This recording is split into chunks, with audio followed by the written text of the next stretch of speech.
નર્મદા ડેમમાંથી પાણી છોડાતા ભરૂચ માટે એલર્ટ જાહેર. નર્મદા નદી બંને કાંઠે વહેતી થાય તેવી શક્યતા.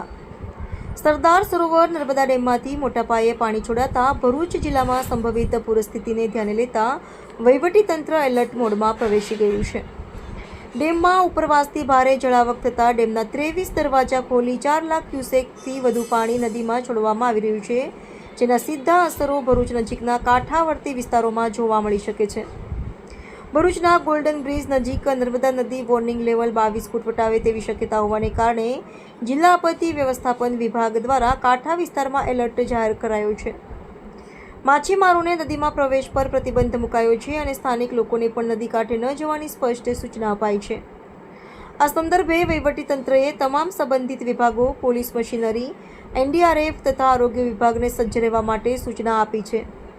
સતત વહેતી નર્મદા નદીના પાણીનું સ્તર વધી શકે છે, જેથી લોકો જોડાયેલ માહિતી પર ધ્યાન આપે અને તંત્ર સાથે સહયોગ રાખે તેવી અપીલ કરવામાં આવી છે.